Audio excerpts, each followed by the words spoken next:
thank you, everyone. Thank you for the organizers for inviting me to this wonderful conference. And today I'll be talking about trends diagnostics. Acerca de consideraciones transdiagnósticas en desarrollo y adicciones y concentrándome en adolescentes. Aquí muestro mis conflictos de interés en relación a compañías farmacéuticas, donaciones y entidades legales. Voy a empezar. ¿Me escuchan bien? Voy a tratar de hablar más fuerte. ¿Les parece mejor? Entonces voy a empezar concentrándome en uso de sustancias y problemas de consumo de sustancias. Hay muchas drogas que tienen potencial adictivo y han cambiado según lo que hemos ido entendiendo. Por ejemplo, el tabaco durante mi vida ya tiene un enfoque de potencial adictivo porque tiene ramificaciones sobre la salud que ya conocemos. Una de las áreas en que nos hemos concentrado más es la infancia y la adolescencia, porque mucho consumo de sustancias típicamente empieza en esas épocas y lleva problemas, además de que el desarrollo se ve impactado por el uso de sustancias. Los datos sugieren firmemente que el uso temprano de sustancias se relaciona a problemas posteriores y de salud mental. Es importante para nosotros identificar e intervenir, como ya se ha señalado y se ha hecho aquí en México. Estos son algunos datos de un artículo que data de hace 15 años, en donde se ve que para drogas tales como alcohol, marihuana y cocaína, la presentación de uso en el rango de 10 a 20 años con desarrollo de problemas está un poquito atrás, pero todavía en el periodo de adolescentes y adultos jóvenes. Me parece que también es importante entender que la adicción puede ir más allá de las drogas, y si nos concentramos históricamente en la definición de adicción, es una palabra que se deriva de una palabra latina que quiere decir esclavizarse o estar unido a, y no necesariamente se relaciona a uso excesivo de drogas. Y durante los 80s, durante la época de la DSM-3 y 3AR, el Comité de Uso de Sustancias pensó de manera unánime que la adicción podía definirse por uso compulsivo de drogas. Durante los 90s, personas como Howard Schaefer y otros sugirieron que hay 4 componentes de adicción: conducta continua a pesar de consecuencias adversas, pérdida de control o disminución de control, uso convulsivo, ansias por usar o querer emprender la conducta. Si consideramos estos los componentes centrales de la adicción, podrían tener que ver con el comportamiento ante las adicciones. Estas son perspectivas cambiantes sobre la adicción. Hay 2 artículos en la revista Science. La primera se llama Adicciones conductuales. ¿Existen? Pregunta la autora si se pueden utilizar conductas como imagenología cerebral para entender si las conductas relacionadas con sustancias o no sustancias relacionadas, como por ejemplo juegos de azar, comparten elementos comunes. Y en 2010 escribió un artículo que se llamó Debut de adicciones conductuales en DSM-5, y tiene que ver con el uso de cocaína y, por ejemplo, los juegos de azar y los trastornos de uso de sustancias. Con la introducción del DSM-5 hubo mucho debate y mucha discusión, no nada más en la literatura científica, sino también en la literatura laica. Este es un artículo de la revista Time que hace la pregunta ¿qué cuenta como locura? Y cita lo nuevo anormal como comer en atracón, adicción a internet, adicción al sexo. Vamos a hablar un poco de tecnologías digitales y cómo DSM y DSM-11 están considerando estas conductas desde el punto de vista de adicción. Participé en 2 trabajos de investigación de DSM-5, considerando juegos de azar contra trastornos de adicción y desde la perspectiva de obsesivo-compulsiva. Al revisar la literatura y establecer un diálogo entre los grupos de trabajo, los juegos de azar, el uso de juegos de azar patológicos se clasificó con trastornos de sustancia en categoría de adicción. Esto puede tener beneficios y también inconvenientes.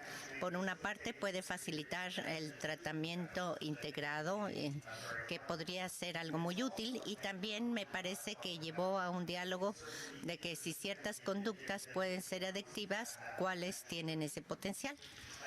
También considero que la terminología del cambio del nombre de juegos de azar patológicos a trastorno de juegos de azar ayuda a reducir el estigma, porque se calcula que la mayoría de las personas que tienen este tipo de problemas nunca reciben ninguna intervención formal o GA intencionada.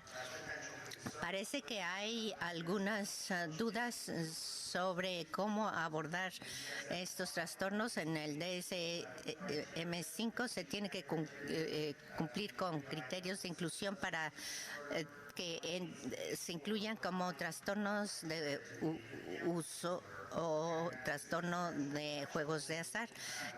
Estas diferencias en los umbrales pueden tener implicaciones negativas en cuanto a cómo consideramos el impacto de salud pública de juegos de azar comparado con uso de sustancias.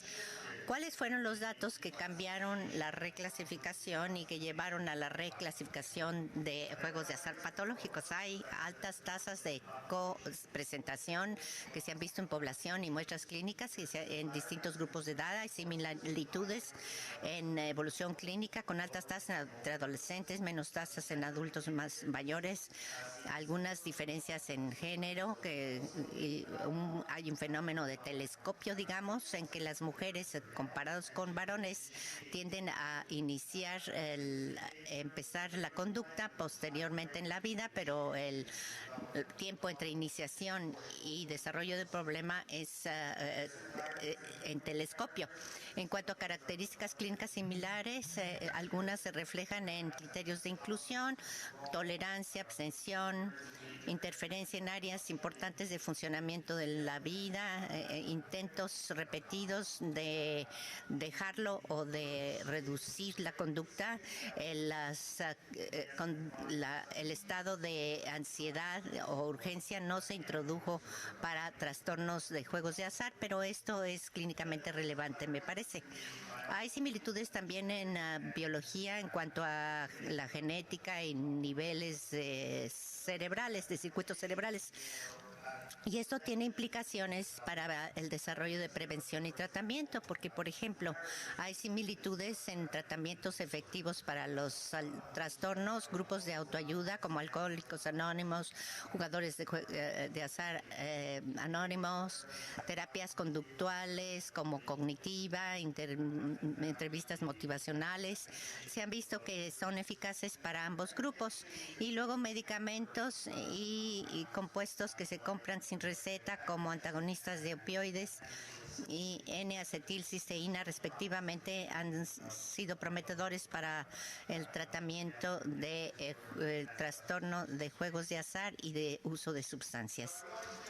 Entonces, vamos a concentrarnos ahora en adolescentes. Muchas conductas como uso de sustancias y juegos de azar coexisten.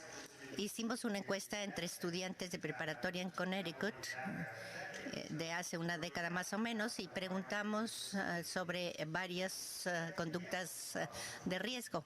Respecto a problemas de juegos de azar, hay altas tasas de problemas de juegos de azar en comparación con población en general.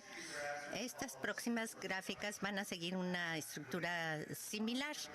El grupo que no incurre en juegos de azar, el de bajo riesgo de juegos de azar, los que estuvieron juegos de azar pero no cumplen criterios diagnósticos de trastorno al respecto, son de bajo riesgo, que fueron la mayoría. La mayoría sí usan los juegos de azar, el grupo adverso que cumple uno o dos criterios y el grupo patológico problemático que cumple con 3 o más criterios.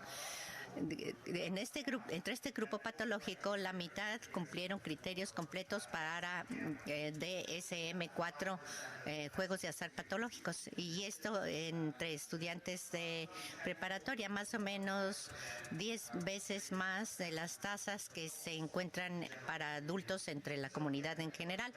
Entonces, volviendo a esa diapositiva en donde vemos este pico durante la adolescencia, creo que esto resulta cierto también para trastornos de uso de juegos de azar. Ahora, respecto a la severidad de estas conductas, cómo se relacionan con uso de sustancias.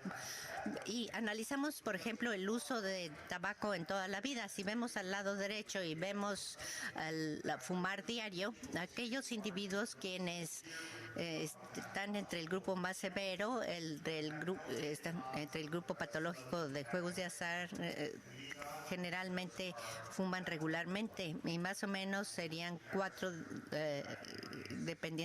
estarían a nivel 4 dependiendo de qué estamos comparando. Si nos vamos más a la izquierda, hay un patrón más como escalonado, en donde están los de bajo riesgo, los de que no usan juegos de azar, entre más conforme la severidad del uso de juegos de azar aumenta, más probable es que hayan probado el tabaco. Mientras más son los patrones adictivos del tabaco y del uso de juegos de azar, hay más progresión en la escala de severidad respecto a la iniciación de drogas. Y si pasamos al uso de alcohol, al lado derecho vemos que los individuos con el problema patológico de juegos de azar podrían caer dentro de este grupo de fumar severamente.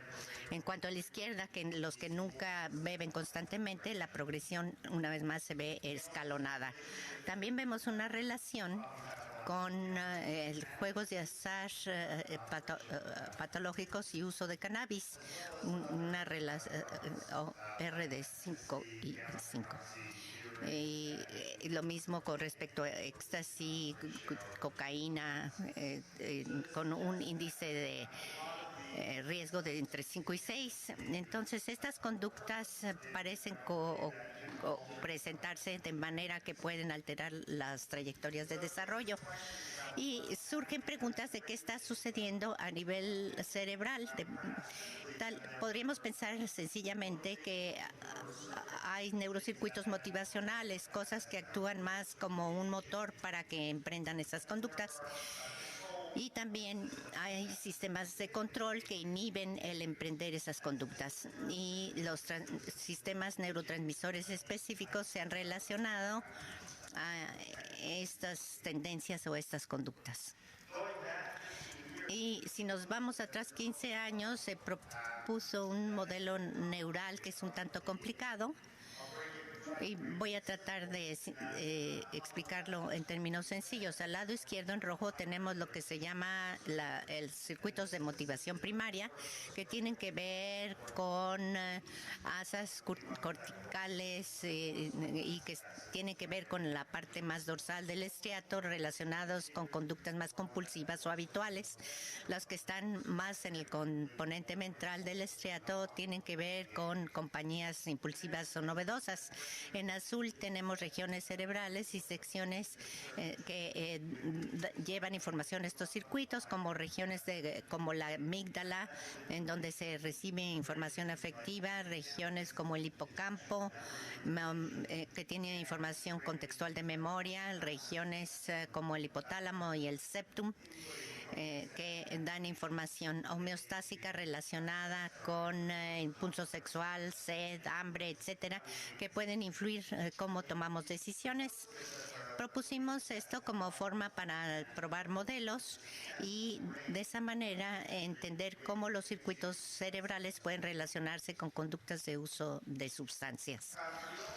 Y también cuando pensamos acerca de las relaciones entre trastornos de juegos de azar y de uso de sustancias, pensé que podría haber, además de los procesos de recompensa y de control, otros aspectos que son transdiagnósticos y que se atraviesan estos diagnósticos.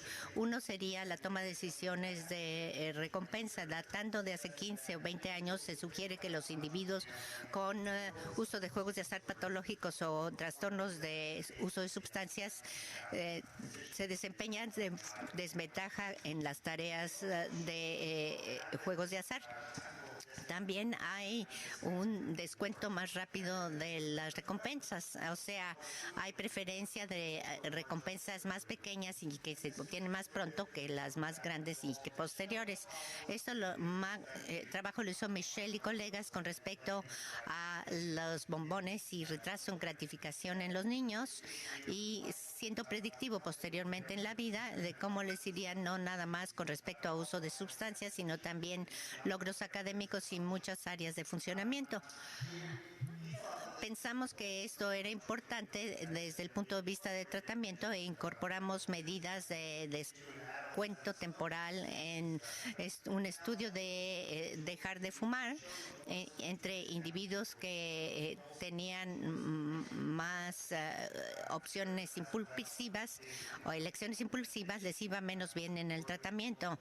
Eran las personas que tenían mayor probabilidad de continuar fumando después de la intervención. A nivel de base cerebral, una de las regiones cerebrales que estuvo implicada en estos procesos de control de impulsos y toma de decisiones fue la corteza prefrontal ventral medial. En nuestros estudios iniciales de individuos con uso de juegos de azar patológico, muestra un grupo con menos activación de la corteza prefrontal ventral media a lo largo de diversas condiciones. Nosotros y otros grupos hemos visto esto durante control cognitivo, durante procesamiento de recompensas monetarias en la fase de resultados en Alemania, durante simulación de juegos de azar. Un grupo en Colorado lo encontró en cuanto a las tareas de juegos de azar. Se sugiere pues que a lo largo de diversos estudios los individuos con uso de juegos de azar patológicos muestran esta activación de la región prefrontal media ventral. Otro proceso importante era procesamiento de recompensa. Han habido hipótesis de deficiencia de recompensas y esto se relaciona tal vez con personas que reciben menos recompensa de conductas que no se relacionan con drogas.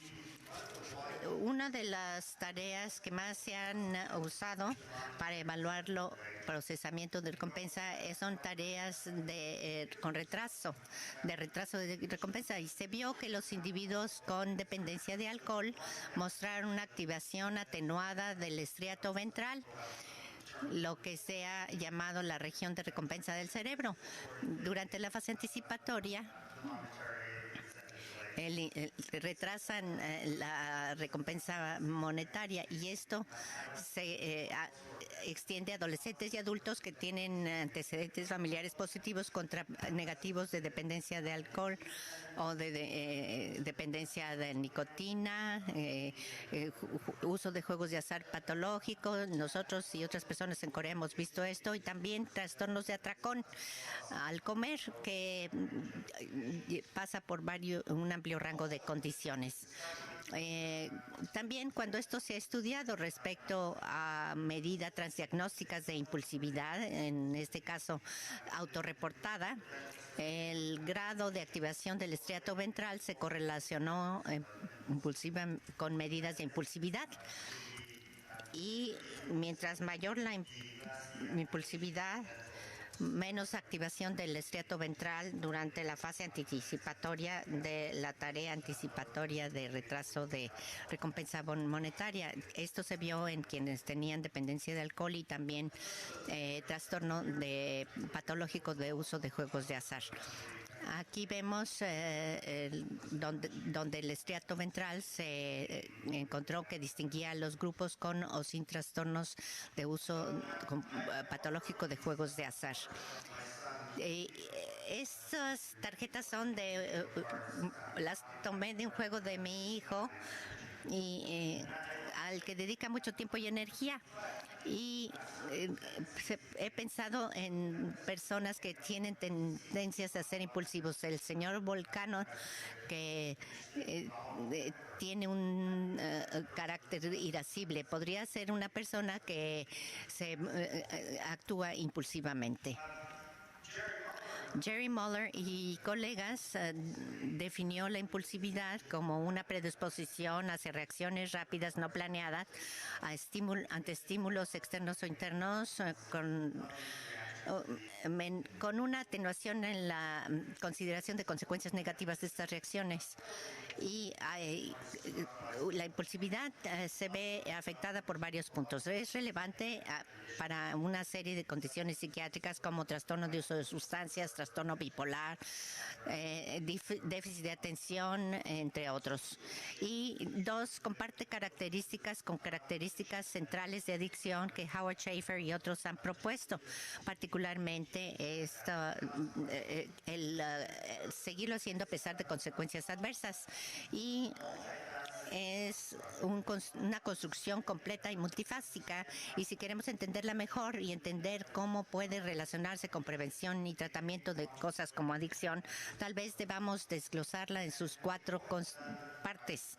Y cuando se ha hecho análisis de factores, viendo impulsibilidad y medidas al respecto, típicamente identifican 2 o más tipos de medidas, incluyendo impulsividad de elección o de respuesta, que se puede evaluar de distintas maneras entre las especies y mostrar distintas relaciones con adicción, características relevantes a la adicción. Entonces, una de las otras formas de medir la impulsividad es una medida de autorreporte. Nosotros integramos estas medidas de autorreporte de impulsividad y compulsividad en un estudio de tratamiento en individuos que tenían trastornos de uso patológico de juegos de azar.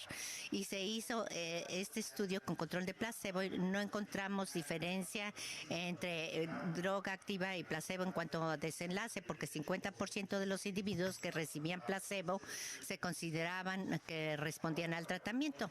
Sin embargo, lo que vimos fue que ambas medidas de compulsividad e impulsividad se relacionaban con severidad del problema de uso de juegos de azar, y el problema de la severidad de este último se correlacionaba con cambios en impulsividad, pero no compulsividad.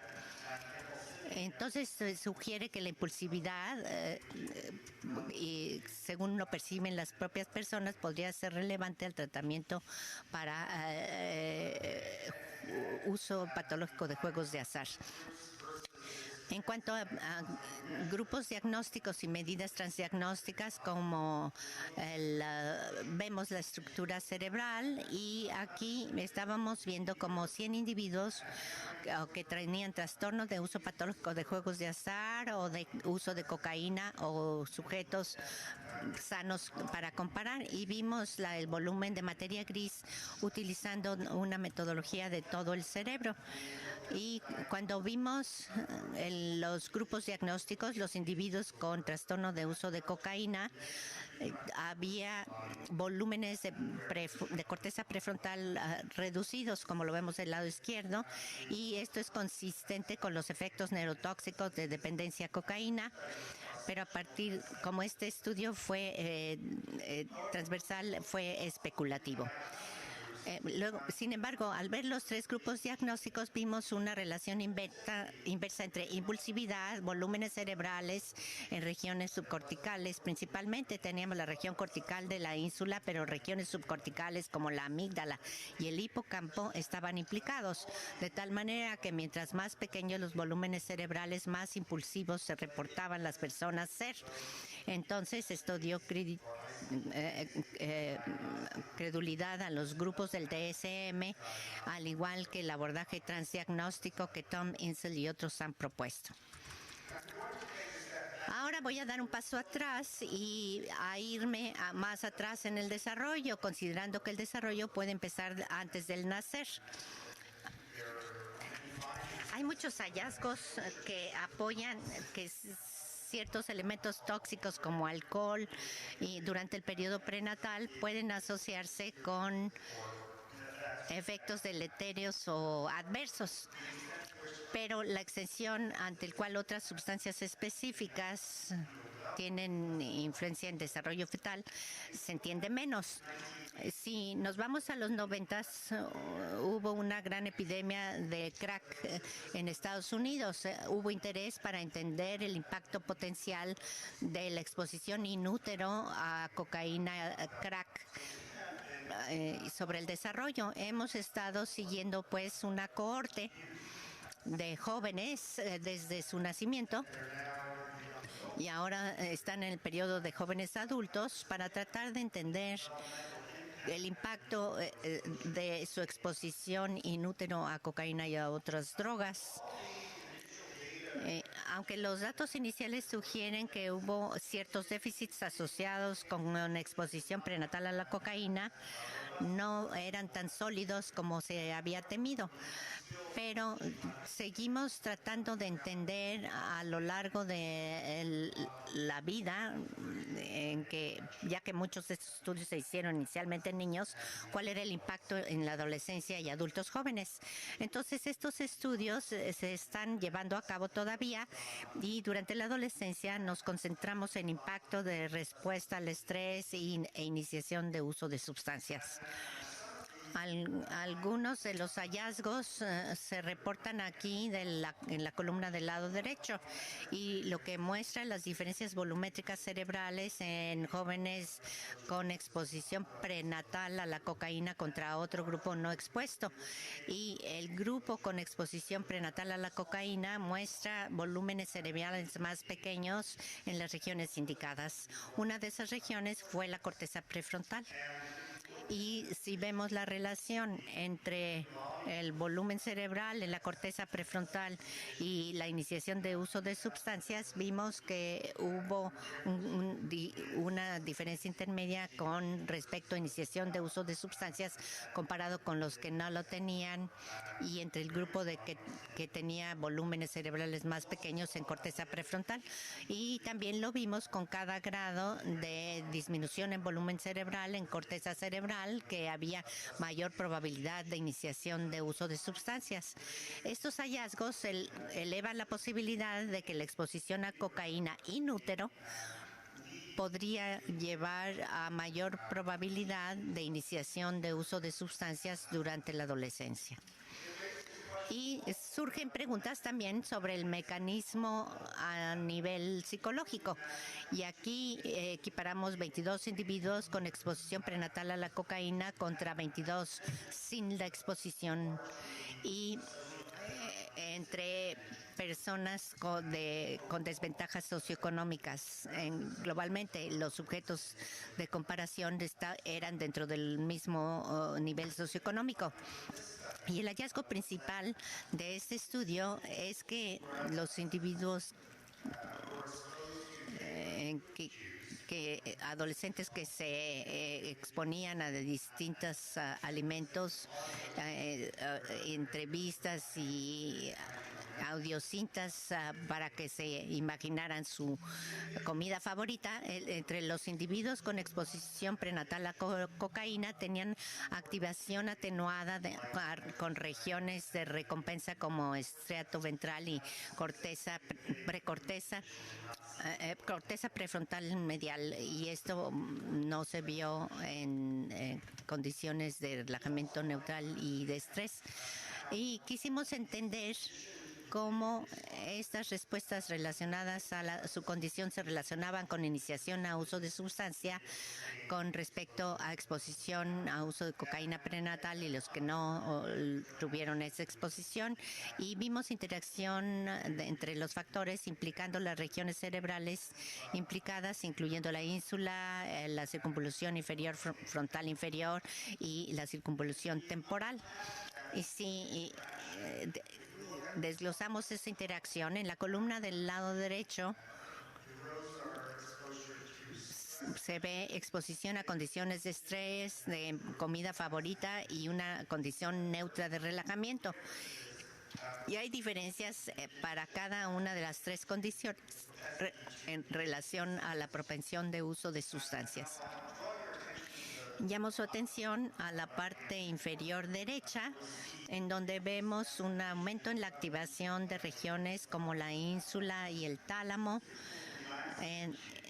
cuando se está en condición neutra de relajación, mostrando que la iniciación de uso de sustancias entre este grupo expuesto in útero a drogas puede relacionarse con esta hiperactivación de estas regiones cerebrales durante estados neutros de relajación. Y esto resuena con respecto a lo que vemos en adultos con codependencia. Si vemos las columnas de condiciones de estrés, droga y neutros, aquí muestro varones y aquellos con dependencia a cocaína y los que no la tienen. Una diferencias en activación, respuestas a exposición a drogas o de relajación neutro. Ahora, si vemos a mujeres, el patrón es diferente, en que la exposición a estrés es mucho más sustancial y distingue el grupo con o sin dependencia a cocaína, y esto también lo vemos entre condiciones de relajación neutra. Entonces, si vemos los dos sexos con dependencia de cocaína, hiperactivación de circuitos límbicos corticales del estriato cortical, tal vez no se tienen entre estas personas la misma relajación cerebral cuando se está en condiciones neutras de relajación como los individuos sin adicción, y con los que se expusieron in útero podrían llevar tal vez como hipótesis a iniciación de uso de drogas. Al ver esta cohorte y controlando por la exposición prenatal a cocaína y viendo la exposición a estrés, es decir, aquí utilizando un cuestionario de trauma infantil, tenemos la división entre un grupo de alto trauma y bajo trauma. Aquí la diferencia en activación cerebral fue particularmente sólida durante condiciones de estrés, lo cual es lógico, y esto sugiere que la exposición a un trauma infantil uno podría actuar sobre los sistemas de respuesta a estrés con respecto a esta activación córtico-estriatal límbico, y también puede operar de una forma diferente que la exposición prenatal a cocaína en cuanto a conferir riesgo a desarrollar posteriormente en la vida problemas incluyendo uso de sustancias y problemas de salud mental. Entonces, volviendo al desarrollo de adolescentes, se ha postulado que distintas regiones cerebrales maduran a distinto ritmo, y hay datos que apoyan esto con el trabajo de Jay Gidd y otros. Las regiones cerebrales subcorticales que se hipotetizan tienen que ver con las conductas de riesgo maduran más rápidamente que las regiones prefrontales corticales que están implicadas con el control de estas conductas. Y esto puede tener implicaciones importantes en cómo intervenimos con individuos en distintas etapas de desarrollo, particularmente hablando de adolescentes. Algunos de nuestros datos también sugieren que este es el caso.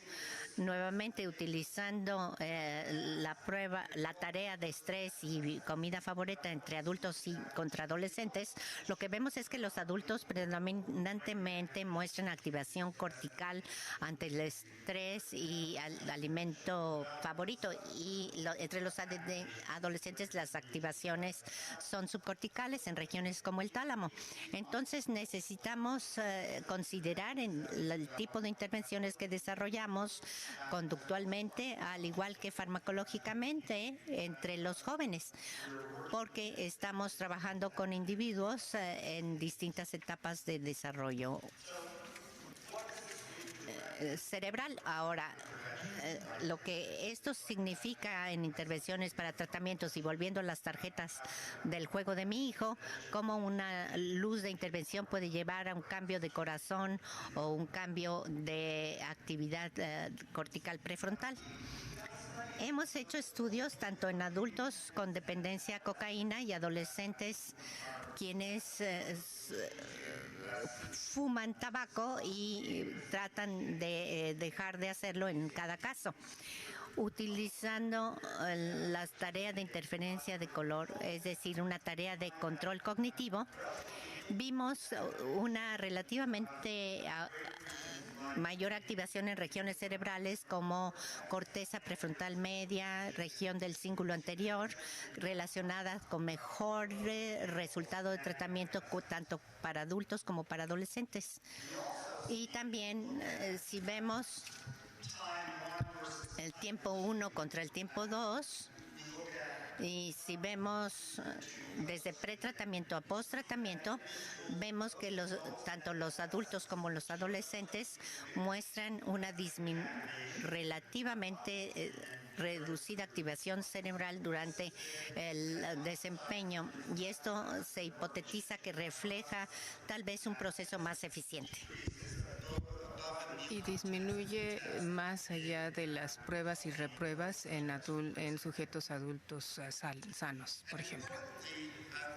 Es importante que este cambio con el tiempo en la activación cerebral se asocia con las medidas de resultados de tratamiento. En adolescentes, por ejemplo, lo que hemos encontrado es que el cambio en el cíngulo anterior y el grado de disminución que se presenta es más probable que las personas hayan tenido mayores periodos de abstinencias, y son similares con cambios en la ínsula que se asocian a mayor número de días de consumo de tabaco cotidiano y una disminución de la activación cerebral de la cingula en la activación de Stroop muestra cambios en la abstinencia de días consecutivos.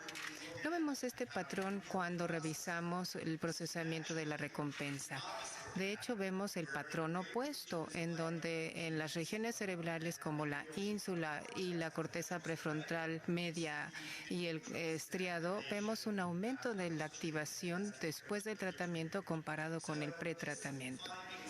Estos hallazgos sugieren entonces que quizá esa recompensa sin fármacos se convierten en más placenteras, es decir, los individuos muestran más activación relacionada al cerebro con un tratamiento y esto se asocia con la hipótesis de recompensa, y es importante considerar esto para poder integrar estas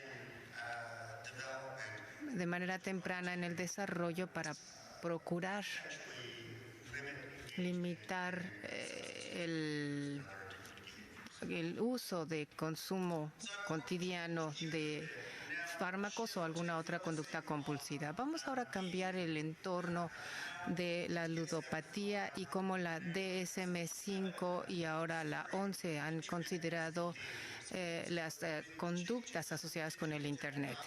Los cambios en las tecnologías digitales han sido increíbles en los últimos 10, 15 o 20 años. Las tecnologías digitales están teniendo un impacto muy importante en diversas áreas de la vida, y cuando se consideró el DSM-5, pues se tenían la mayor parte de los datos en términos de la ludopatía como un problema importante. La participación de las personas en cibercafés y que estaban más de 20 horas y además tomaban y bebían durante ese mismo periodo. Los datos que se tenían en aquel entonces durante el DSM-5 consideró el grupo incluir criterios para el trastorno de juegos por Internet en la sección 3 y que requerían mayor investigación. Los criterios de inclusión para este trastorno de juegos por Internet son criterios que comparten igual con la ludopatía, como son tolerancia a criterios inclusivos, abstinencia, preocupación que se manifiesta en pensamientos preocupantes, pérdida de interés, jugar para escaparse de las situaciones y las zonas oscuras, continuar el juego a pesar de que los problemas constituyen un problema importante. Además de este trastorno de uso y abuso de sustancias y la ludopatía, también hay un rango de severidad de leve a moderado, a severo. Y aquí tenemos que tener de 9 a 10 versus 12 que se tendría que tener para el uso de sustancias. La OMS también ha estado interesado en las conductas de uso de Internet y las conductas compulsivas. Y he trabajado en los últimos 4 o 5 años en estas reuniones. Ha habido una en China, va a haber una en China pronto, y se enfocan en las conductas de uso de Internet principalmente y adicciones conductuales. La primera reunión hizo la pregunta de si el uso de si existían los trastornos del uso de Internet y cómo definirlos. En la tercera reunión en Hong Kong, por ejemplo, se enfocó sobre las implicaciones en salud pública y cómo diferentes jurisdicciones alrededor del mundo están interviniendo en diferentes formas con relación al control de los problemas relacionados con las conductas del uso de Internet.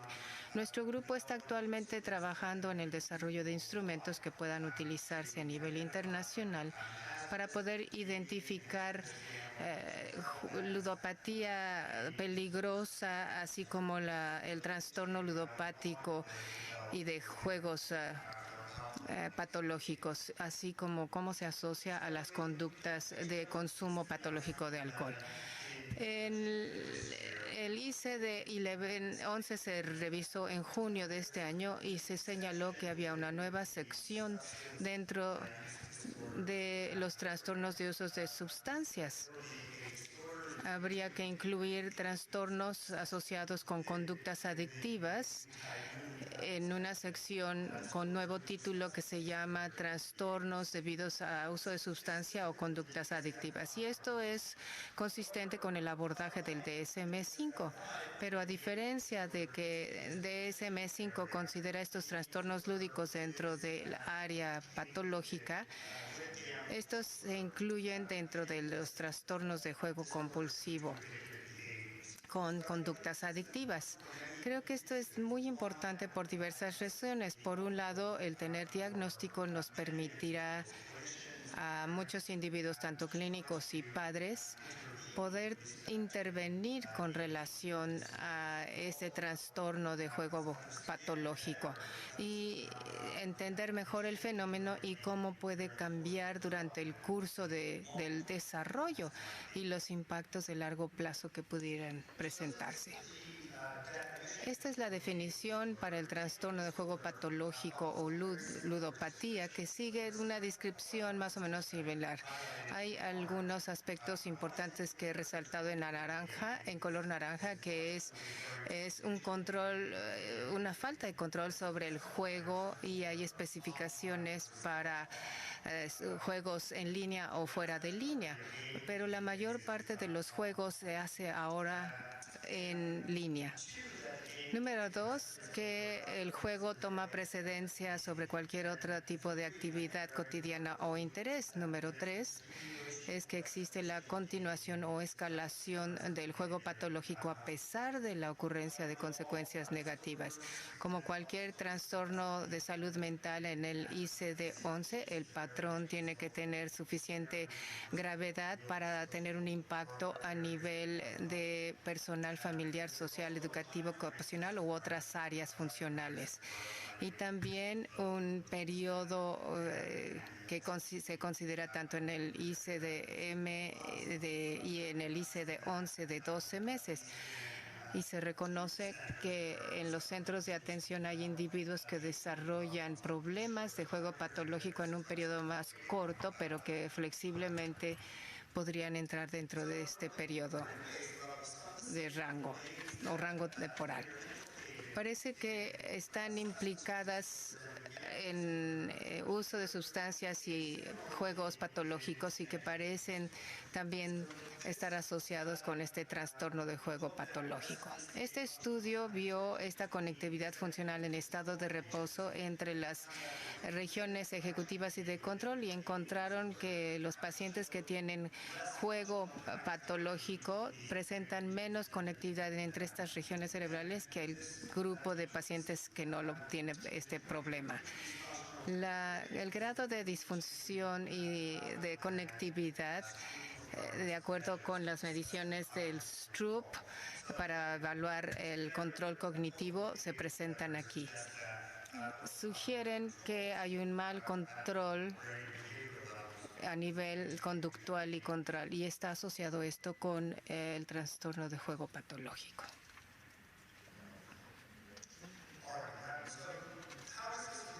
¿Cómo se asocia esto con el tratamiento?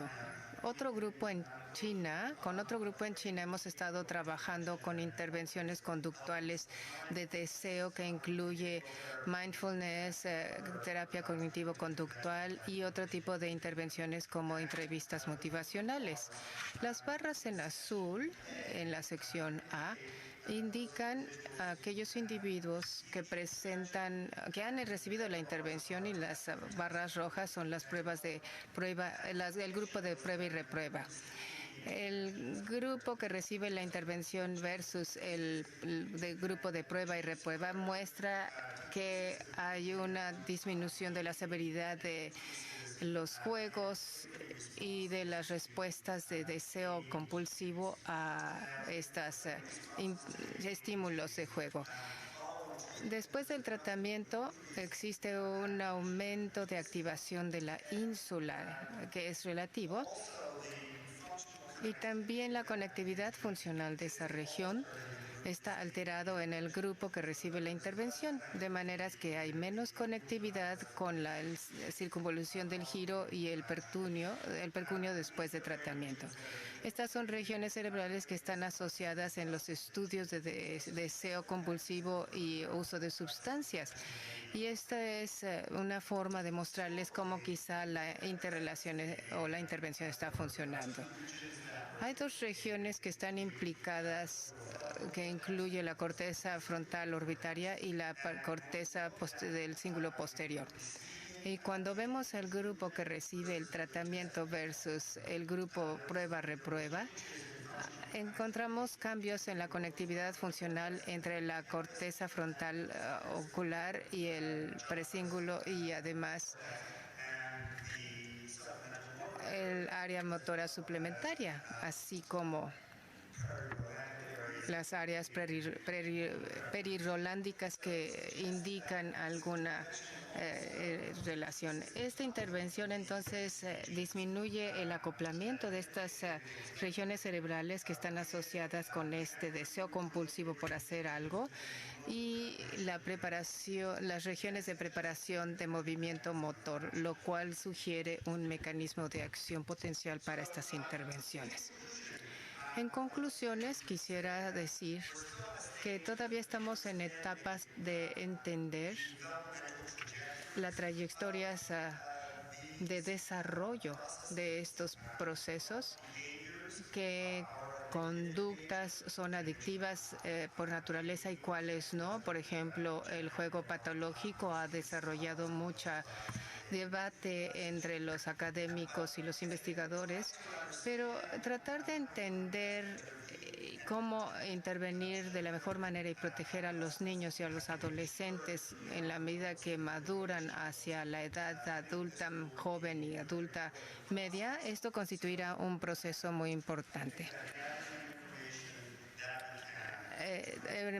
Tratar de obtener la mayor información posible para poder tratar de traducirlo en intervenciones y políticas y esfuerzos de política que son tareas sumamente importantes para el beneficio de esta población.